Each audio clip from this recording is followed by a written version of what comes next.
நம பார்வதி பதையே ஹர ஹர மகாதேவா. தெய்வத்தின் குரல் 2ஆம் பாகம் 179ஆம் பகுதி புராணம். பல வரலாறுகளிடை தொடர்பு பாகம் 3. ராமேஸ்வரம், வேதாரண்யம், பட்டீஸ்வரம் என்ற 3 க்ஷேத்திரங்கள் மேலே சொன்னவை மாதிரி கிட்ட கிட்ட இருப்பவை அல்ல. ராமேஸ்வரம் ராமநாதபுரம் ஜில்லாவில் தெற்கு சமுத்திர கோடியில் இருக்கிறது. வேதாரண்யம் தஞ்சாவூர் ஜில்லாவில் ஒரு கோடியில் சமுத்திரக்கரையில் திருத்துறைப்பூண்டி தாலுகாவில் இருக்கிறது. அதே ஜில்லாவில், ஆனால் அதற்கு ரொம்பவும் தள்ளி கும்பகோணத்துக்கு பக்கத்தில் பட்டீஸ்வரம் இருக்கிறது. இப்படி ஒன்றுக்கொன்று தூரத்தில் உள்ள ஸ்தலங்களில் ஒரே வரலாறு சரடு மாதிரி இழையோடுகிறது என்றால் அதை பொய் என்று சொல்ல முடியாதுதானே.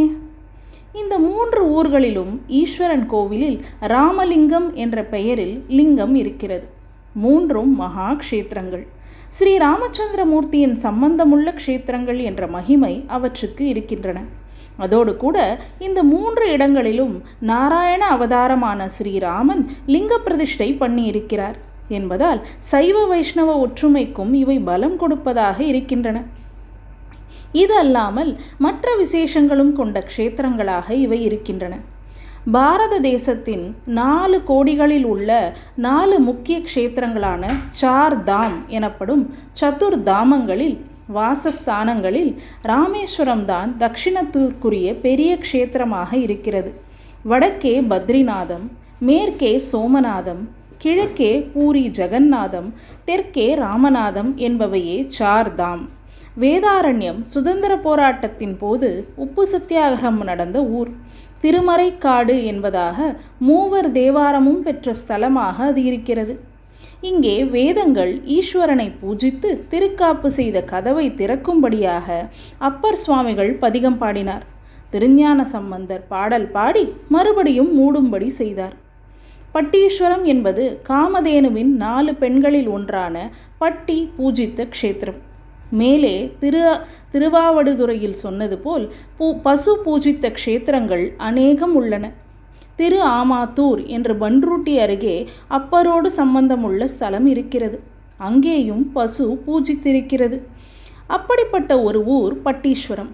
ஞானசம்பந்தமூர்த்தி குழந்தை நல்ல வெயிலில் ஈஸ்வரநாமாவை சொல்லிக்கொண்டு ஆடி பாடிக்கொண்டு வருவதை பார்த்து ஈஸ்வரனே மனமுருகி பூதங்களை கொண்டு சுப்பிரமணிய அவதாரமான அந்த பிள்ளைக்கு ஊர் பூராவும் முத்துப்பந்தல் போட்டு வெயில் தெரியாமல் வரவழைத்து கொண்டு க்ஷேத்திரம் பட்டீஸ்வரம். 450 வருஷங்களுக்கு முன்னால் தஞ்சாவூரிலிருந்து ஆண்டு வந்த நாயக்க ராஜாக்களுக்கு மந்திரியாக இருந்த மகான் கோவிந்த தீக்ஷதருக்கு இந்த ஊரில் ஒரு தனியான வசீகரம் இருந்தது. இந்த கோவிலுக்கு அவர் விசேஷமாக திருப்பணிகள் செய்திருக்கிறார். அம்பாள் சன்னதியில் அவருக்கும் அவருடைய பத்தினிக்கும் பிம்பங்கள் இருக்கின்றன. ராமலிங்க சம்பந்தத்துக்காக இந்த 3 க்ஷேத்திரங்களை பற்றி சொல்ல வந்தேன்.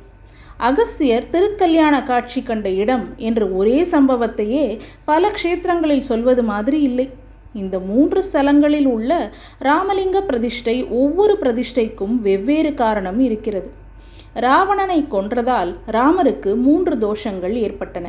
முதலாவது, ராவணன் விஸ்ரவஸ் என்ற மகரிஷியின் பிள்ளையானதால் பிராமணன் என்பது. அவனை சம்ஹாரம் செய்ததால் ராமருக்கு பிரம்மஹத்தி தோஷம் உண்டாயிற்று. சிவலிங்க பிரதிஷ்டை பண்ணி அந்த தோஷத்தை அவர் போக்கிக் கொண்ட இடம்தான் ராமேஸ்வரம். இப்போது ராமராவண யுத்தத்தை ஆரிய திராவிட சண்டை என்று சில பேர் சொல்வது அடியோடு தப்பு என்பதற்கு இதைவிட வேறு ப்ரூஃப் வேண்டாம். ராமாயணத்தை பொய் என்று தள்ளினால் ராமராவண யுத்தத்தையும் அடியோடு தள்ளத்தான் வேண்டும். இந்த யுத்தத்திற்கு மட்டும் ஹிஸ்டாரிக்கல் பேசிஸ் இருக்கிறது என்று சொல்லக்கூடாது. ராமாயணம் நிஜம் என்று ஒப்புக்கொண்டால் அதிலே ராவணனை பற்றி திரும்ப திரும்ப ரிஷிபுத்திரன், வேத அத்தியனம் பண்ணினவன், சாமகானம் செய்தே பரமேஸ்வரனை திருப்திப்படுத்தி கைலாசத்துக்கு அடியிலிருந்து மீண்டவன் என்றெல்லாம் சொல்லி இருப்பதையும் ஒப்புக்கொள்ளத்தான் வேண்டும். எங்களுக்கு பிடித்ததை மட்டும் ஒப்புக்கொள்வோம், பாக்கியெல்லாம் கட்டுக்கதை என்றால் அது முறையான வாதத்தில் சேராது. ராமாயண புஸ்தகத்தில் எழுதி வைத்தது இருக்கட்டும். பிரத்யக்ஷமாக தெரிகிற மாதிரி இந்த லோகத்திலேயே மிகப்பெரிய பிரகாரங்களோடு ராமேஸ்வரத்தில் கோவில் இருக்கிறது. சரித்திரக்காரர்களே ஒப்புக்கொள்கிறபடி ஆயிரக்கணக்கான வருஷங்களாக அங்கே ராமர் பிரம்மஹத்தி தோஷம் நீங்குவதற்காக பிரதிஷ்டை செய்த லிங்கம் என்று ராமநாத சுவாமியை சொல்லி தேசம் பூராவும் வழிபட்டு வந்திருக்கிறது. இதனால் ராவணன் பிராமணன் என்ற நம்பிக்கைக்கு மாறாக தமிழ்நாட்டில் பூர்வீகர்கள் நினைத்ததே இல்லை என்று தெரிகிறது. ராவணன் பிராமணன் என்பது மட்டுமில்லை, அவன் மகாவீரன். லோகங்கள் எல்லாம் கிடுகிடுவென்று நடுங்கும்படியாக பண்ணினவன்.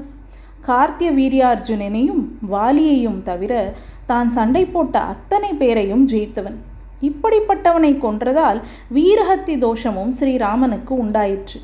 இந்த தோஷத்துக்கு பிராயச்சித்தமாகத்தான் ராமர் வேதாரண்யத்தில் ராமலிங்க பிரதிஷ்டை செய்தார். பிராமணன் வீரன் என்பது தவிர ராவணனுக்கென்று வேறு பெருமைகளும் உண்டு. அவன் நல்ல சிவபக்தன், வீணை வாசித்து பாடுவதில் நிபுணன். இம்மாதிரி நல்ல அம்சங்களை சாயை என்பார்கள். சாயை என்றால் ஒளி, நிழல் என்று 2 அர்த்தமும் உண்டு. மரகத சாயே என்று மீனாட்சியை சொல்கிற போது மரகதம் போன்ற ஒளி உடையவளே என்று அர்த்தம். ஒளி என்பது பெருமை வாய்ந்த குணங்களை எல்லாம் குறிப்பிடும். சாயையுடைய ராவணனை வதம் செய்ததால் ராமருக்கு சாயாஹத்தி என்ற 3வது தோஷம் உண்டாயிற்று. இது தீர்வதற்காகத்தான் அவர் பட்டீஸ்வரத்தில் ராமலிங்க பிரதிஷ்டை செய்து பூஜை பண்ணினார். சாஸ்திரப்படி பார்த்தால் ராவணனை சம்ஹரித்த மனுஷருக்கு பிரம்மஹத்தி, வீரஹத்தி, சாயாஹத்தி என்ற 3 தோஷங்கள் ஏற்பட்டுத்தான் இருக்க வேண்டும். பதித பாவனனான ராமச்சந்திரமூர்த்திக்கு வாஸ்தவத்தில் தோஷமே ஏற்பட முடியாதுதான். எவன் பெயரை ஸ்மரித்தாலே சமஸ்த மகா பாபங்களும் ஓடிப்போகுமோ அப்படிப்பட்ட தாரக நாமனான ராமன் தனக்கே பிராயச்சித்தம் பண்ண கொள்ள வேண்டியதே இல்லைதான். ஆனாலும் அவர் இந்த பூலோகத்தில் ஐடியல் மனுஷராக வாழ்ந்து காட்ட வேண்டும் என்றுதான் நரவேஷம் போட்டு கொண்டு வந்திருந்தார். ஒவ்வொரு சின்ன காரியத்துக்கும் கூட சாஸ்திரத்தில் என்ன சொல்லியிருக்கிறது என்று பார்த்தே அந்த பிரகாரம் பண்ணினார். சாஸ்திர தர்மங்களை துளி கூட வலு இல்லாமல் பண்ணி காட்டுவதில் ராமரை மிஞ்சி இன்னொருத்தர் கிடையாது. ராமாயணத்தில் எங்கே பார்த்தாலும் இந்த குணாதிசயத்தை பார்க்கிறோம். தம்மை சாதாரண மனுஷராகவே வைத்துக்கொண்டு மனுஷர்களுக்கு சாஸ்திரத்தில் என்னென்ன தர்மங்கள், விதிகள், பிராயச்சித்தங்கள் சொல்லியிருக்கின்றனவோ அவற்றையெல்லாம் விடாமல் செய்தார். ஆகவே ஒவ்வொரு அல்ப காரியத்துக்கும் கூட சாஸ்திரத்தை பார்த்து அதன்படி பண்ணின ராமன் இந்த 3 பெரிய தோஷங்களுக்கு மட்டும் பிராயச்சித்தம் பண்ணிக்கொள்ளாமல் இருந்திருப்பாரா? அப்படி சொல்வது கொஞ்சம் கூட பொருத்தமில்லை. அதனால் வால்மீகி ராமாயணத்தில் இது என்னவோ விட்டு போய்விட்டது என்றுதான் ஆகிறது.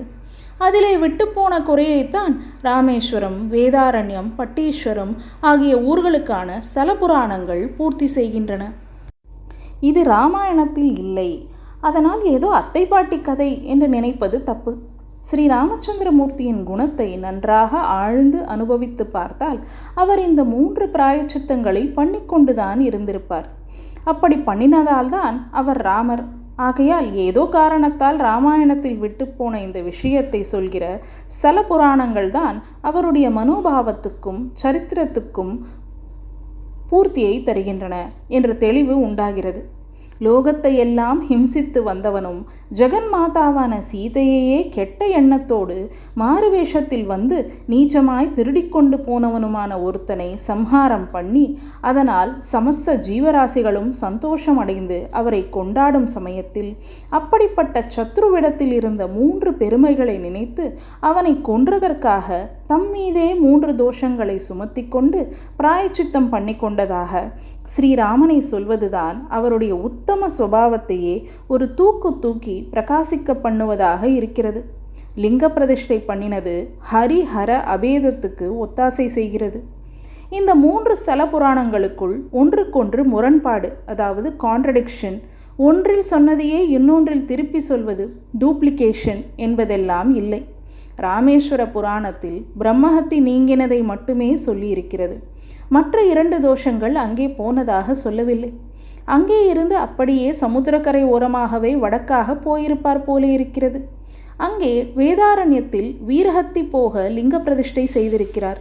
வேதாரண்ய ஸ்தல புராணத்திலும் வீரஹத்தி மட்டும் நிவர்த்தியானத்தை தான் சொல்லியிருக்கிறது. இங்கேயும் பிரம்மஹத்தி போனதாக சொல்லியிருந்தால் தப்பு என்கலாம். அப்படி இல்லை. அப்புறம் உள்நாட்டு பக்கமாக இன்டீரியருக்கு போய் பட்டீஸ்வரத்தில் 3வது லிங்கத்தை பிரதிஷ்டை செய்து சாயாஹத்தியை நிவர்த்தி செய்து கொண்டிருக்க வேண்டும். பட்டீஸ்வரம் ஸ்தல புராணத்திலும் இந்த ஒரு தோஷத்தை தான் சொல்லி இருக்கிறது. அதாவது இந்த 3 க்ஷேத்திரங்களில் ஒவ்வொன்றிலும் ஒரு தோஷத்தையே, அதுவும் மற்றதில் விட்டுப்போன ஒன்றையே சொல்லி அதற்கு கான்கிரீட் எவிடன்ஸாக, கண்ணுக்கு தெரியும் சாட்சியாக ஒவ்வொரு கோவிலிலும் ராமலிங்கம் என்ற பெயருள்ள ஒரு லிங்கத்தை காட்டியிருக்கிறது. ஒரே நிஜமான கதையின் இழைதான் 3 ஸ்தல புராணங்கள் வழியாகவும் போய் பூர்த்தியாகிறது. இந்த 3ம் ஒன்றுக்கொன்று சுமார் 100-150 மைல் தள்ளியுள்ள ஊர்கள். ரயிலும் பிளேனும் இல்லாத காலத்தில் அது 1000-1500 மைலுக்கு சமானம். ஆகவே இவ்வளவு தள்ளியுள்ள ஊர்களுக்கிடையே ஒரே கதையின் விவரங்கள் பொருத்தமாக அமைந்திருக்கின்றன என்றால் ஸ்தல புராணங்கள் நிஜம்தான் என்றுதானே ஏற்படுகிறது. நவீன ஆராய்ச்சிக்காரர்கள், சாஸ்திரஜர்கள் இருவருக்குமே விசித்திரமாக தோன்றினாலும் சரி, என் அபிப்பிராயம் ஒன்றை சொல்கிறேன். வால்மீகி ராமாயணத்தை அத்தாரிட்டியாக எடுத்துக்கொள்கிற அளவுக்கு ஸ்தல புராணங்களை எடுத்துக்கொள்ள முடியாது என்று பொதுவாக ஒரு அபிப்பிராயம் வந்துவிட்டாலும், வால்மீகி ராமாயணம் மற்றும் பாரதம், தற்போது ஆத்தென்டிக் என்று நினைக்கப்படுகிற விஷ்ணு புராணம், பாகவதம் முதலியவற்றை விடக்கூட ஸ்தல புராணங்கள் தான் நிஜத்தை சொல்வதில் பெரிய அத்தாரிட்டி என்று நான் இம்மாதிரி அநேக திருஷ்டாந்தங்களிலிருந்து முடிவுக்கு வந்திருக்கிறேன். முதலில் தஞ்சாவூர் ஜில்லாவில் கும்பகோணத்திலும் மாயவரம் தாலுகாவுக்குள்ளே திருவழுந்தூரை சுற்றியுள்ள 7-8 ஸ்தலங்களிலும் புராணத்து டீட்டெயில்ஸ் டேலி ஆவதை சொன்னேன். அப்புறம் ராமநாதபுரம், தஞ்சாவூர் 2 ஜில்லாக்களில் உள்ள 3 க்ஷேத்திர சமாச்சாரங்கள் ஒத்து வருவதாக சொன்னேன். இப்போது இன்னும் பெரியதாக ஆல் இண்டியா ஸ்கேலில் ஒன்று சொல்கிறேன். காவேரி புராணத்தில் 2 விதமான பாடங்கள் உண்டு. அதிலே ஒன்று ஸ்ரீரங்கத்தில் உள்ள காவேரி துறையான அம்மா மண்டபத்துக்கு முக்கியத்துவம் கொடுக்கிறது. துலா மாசம் எனப்படும் ஐப்பசியில் காவேரி ஸ்நானம் மகா விசேஷமாகும் என்று இதில் சொல்லியிருக்கிறது. இதிலே முக்கியமான கதாபாத்திரம் தர்மவர்மா என்ற சோழ ராஜா. இவன் நிசுலபுரியிலிருந்து கொண்டு ஆட்சி செய்தான் என்று சொல்லியிருக்கிறது.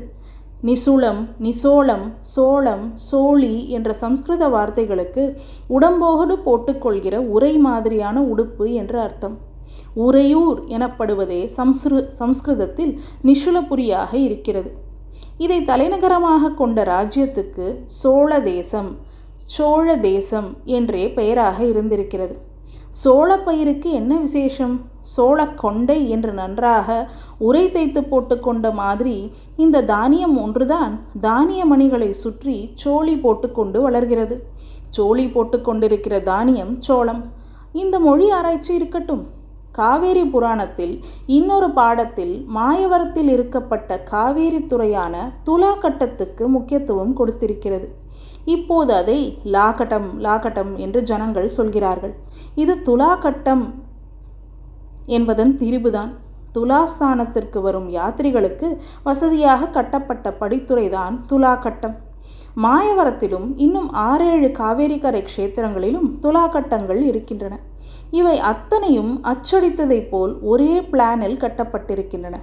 துலாஸ்நான மகிமையை சொல்கிற இடத்தில் காவேரி புராணத்தில் ஒரு பாடத்தின்படி ஸ்ரீரங்கத்துக்கும் தர்மவர்மாவுக்கும் முக்கியத்துவம் தருகிறதென்றால், இன்னொரு பாடத்தில் மாயவரத்துக்கும் அங்கே துலாஸ்நானம் செய்து மோட்சமடைந்த ஒரு பிராமண தம்பதிக்கும் முக்கியத்துவம் தந்திருக்கிறது. நாதசர்மா என்ற அந்த பிராமணனுக்கு பெயர். அவருடைய பத்னி அனவத்யை. விதிவத்தாக துலா மாசம் தினந்தோறும் இவர்கள் மாயவரத்தில் காவேரி ஸ்நானம் செய்தே மோட்சமடைந்தார்கள் என்று சொல்லியிருக்கிறது. இவர்கள் பல இடங்களுக்கு க்ஷேத்ராடனம் பண்ணினதாக சொல்லும் இடத்தில் கேதாரத்துக்கு, அதாவது கேதாரிநாத் போனார்கள், காசிக்கு போனார்கள் என்று சொல்லியிருக்கிறது. அது இங்கே மாயவரத்தில் மட்டுமே தெரிந்த கதை. காசி இங்கே இருந்து 1000 மைலுக்கு அப்பால் இருக்கிறது. காசியில் கங்கையில் இருக்கிற பல கட்டங்களில் காட் என்று சொல்வார்கள். கேதார் காட் என்று ஒன்று இருக்கிறது. அந்த கேதார் காட்டில் இதை குறித்த ஸ்தல புராணம் சொல்லப்படுகிறது.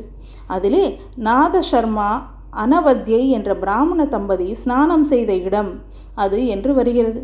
நாதசர்மா கதை நம்மூர்காரர்களுக்கே அதிகமாக தெரியாது. ராமர், கிருஷ்ணர், ஹரிச்சந்திரன், நளன் முதலியவர்களைப் போல் தேசம் முழுவதும் தெரிந்தவரில்லை. அப்படிப்பட்ட ஒருவரை பற்றி இங்கே மாயவரத்தில் சொல்கிற புராண கதையும் 1000 மைல் தாண்டி காசியில் சொல்வதும் டேலி ஆகிறது என்பதை பார்க்கும்போது ஆச்சரியமாய் இருக்கிறது. ஸ்தல புராணங்களை நம்புவதற்கில்லை என்று சொல்வது எவ்வளவு தப்பு என்பதற்கு திருஷ்டாந்தமாகத்தான் இதை சொன்னேன். காசிக்கும் காஞ்சிக்கும் நடுவே 1000 மைலுக்கு மேல் இருக்கிறது. காசியில் அன்னபூரணி விசேஷம். காஞ்சிபுரத்திலும் ஜெகன்மாதா 32 தர்மங்களை பண்ணும்போது அன்னதானம் பண்ணியிருக்கிறாள். காமாட்சி ஆலயத்தில் கர்ப்பகிரகத்தின் நுழைவாசலுக்கு நேரே அன்னபூர்ணேஸ்வரிக்கு சந்நிதி இருக்கிறது. அதன் விமானத்தில் தக்ஷிண தேசத்தில் வேறே எங்கேயும் இல்லாத விதத்தில் 6 சிகரங்கள் இருக்கின்றன. ஏன் இப்படி இருக்கிறது என்பதற்கு பதில் காசியில் கிடைக்கிறது. காசியில் அன்னபூர்ணி விமானத்தில் இதே மாதிரி 6 சிகரங்கள் இருக்கின்றன. அதன் அச்சாகத்தான் இங்கே 1000 மைல் தாண்டி காஞ்சியிலும் இப்படி இருக்கிறது. சின்ன விஷயங்களில் கூட இவ்விதம் தேசத்தின் வெவ்வேறு கோடிகளில் உள்ள ஸ்தலங்களில் ஒற்றுமை இருப்பதால் க்ஷேத்திர ஐதீகியங்களில் லேசாக தள்ளிவிடுவதற்கில்லை என்று தெரிகிறதல்லவா? நம பார்வதி பதையே. ஹர ஹர மகா